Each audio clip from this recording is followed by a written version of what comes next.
Hello दोस्तों, कहानी की इस नई सीरीज में आप सभी का स्वागत है। तो आज की इस कहानी का नाम है 5 करोड़ भी ठुकरा दें। दोस्तों, कहानी अगर थोड़ी सी भी अच्छी लगेगी तो प्लीज़ चैनल को सब्सक्राइब कर दीजिए। तो चलिए कहानी शुरू करते हैं। इस संसार में जब से हम आते तभी पैदा होने के साथ ही एक तरह की प्रतिस्पर्धा शुरू हो जाती है।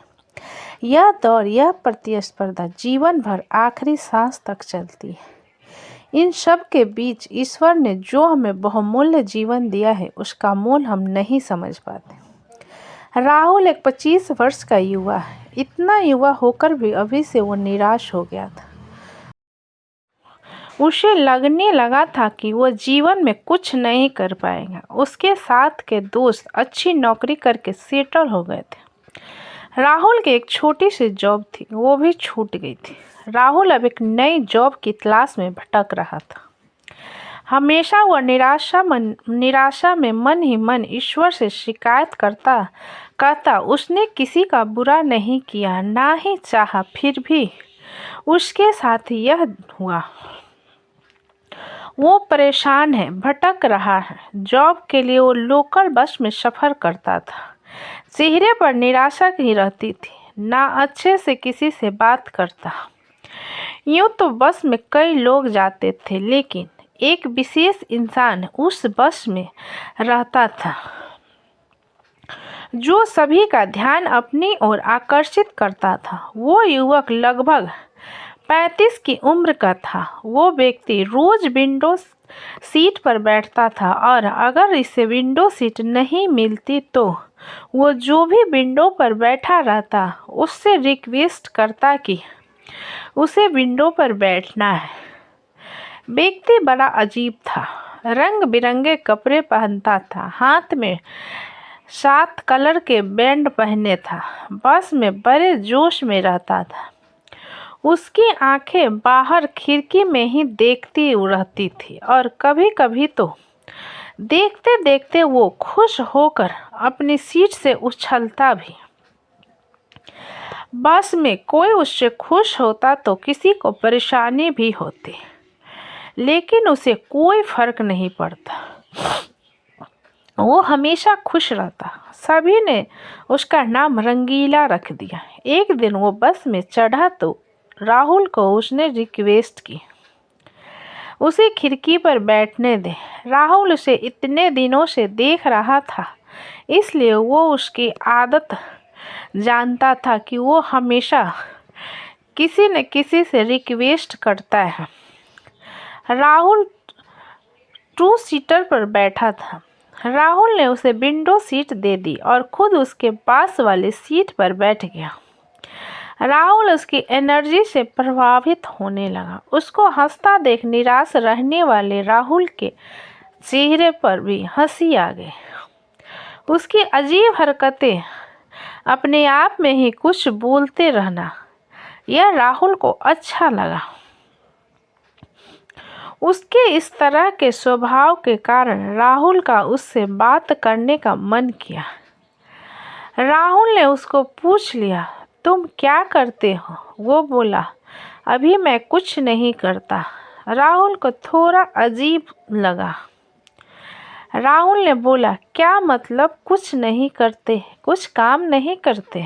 वो बोला, नहीं, अभी मैं काम नहीं कर रहा हूँ। राहुल बोला, तो फिर शायद तुम अमीर घराने से होंगे। वो बोला, अरे नहीं भाई, हमारे पास कोई दौलत नहीं है। जो भी था वो भी सब चला गया। राहुल को उसकी बातों पर भरोसा नहीं हुआ। उसने सोचा कि वो व्यक्ति झूठ बोल रहा है या राहुल को बताना नहीं चाहता। इसलिए राहुल ने उस बात को वहीं ख़त्म कर दिया और फिर से चुपचाप बैठ गया। राहुल को चुप देखकर वो व्यक्ति बोला, अरे क्या हुआ, तुम तो चुप हो गए। मैं तो तुम्हें अक्सर देखता हूँ, तुम हमेशा निराशा रहते हो, हंसते ही नहीं हो। क्या हुआ, कुछ बताओगे? राहुल ने थोड़ा तंज मारते हुए बोला कि भाई, हंसने के लिए भी पैसा चाहिए। हम कोई आपकी तरह थोड़े हैं। हंसने की, खुश होने की कोई वजह तो हो। हमारी किस्मत में यही लिखा है, हमारा साथ तो भगवान भी नहीं देता। वो व्यक्ति बोला, अच्छा ऐसी बात तो तुम मेरे आज से पक्के दोस्त, मैं तुम्हें अभी 2 करोड़ रुपए दूंगा। राहुल ने इसकी बात को हंसी में उड़ाया। वो फिर बोला, सच में दूंगा, लेकिन मेरी एक शर्त है। 2 करोड़ के बदले क्या तुम मुझे अपनी आंखें दोगे? राहुल को यह सुनकर बड़ा बुरा लगा।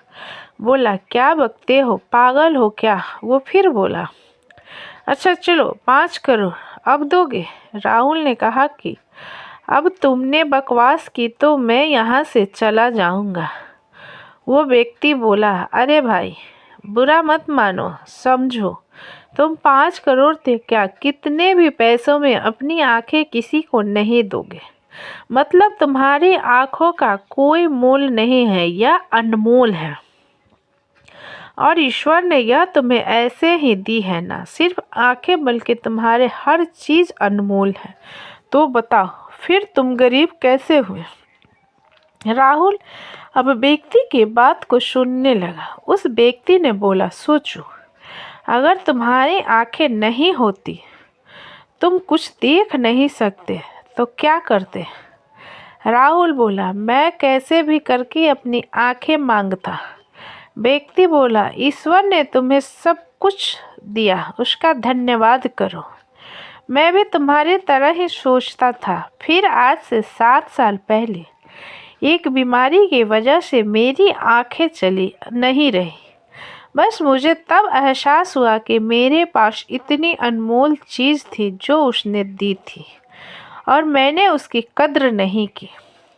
बहुत सालों बाद मुझे अब आंखें मिली। ऑपरेशन से अब मैं बस यही मांगता था कि मेरी आंखें मुझे मिल जाए। ईश्वर की बनाई यह दुनिया मैं देख सकूं, सिर्फ काला नहीं सारे रंग में देख सकूं। मेरे घर वालों ने जो भी किया सिर्फ इसलिए ही किया और जब मैं देख पा रहा हूँ तो मुझे ऐसा लग रहा कि मुझे कुछ भी नहीं चाहिए।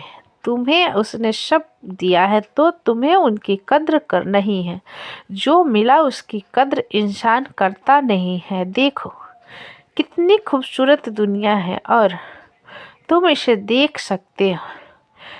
काफ़ी नहीं है और क्या चाहिए? उस व्यक्ति की बातें राहुल के दिल तक चली गई। उसी क्षण उसकी निराशा खत्म हो गई। एक क्षण ही काफ़ी था उसे जगाने के लिए। वो सिर्फ प्रार्थना में ईश्वर का धन्यवाद देने लगा। जिंदगी जीने का नज़रिया बदल गया और बिना सोचे सिर्फ कर्म करने लगा।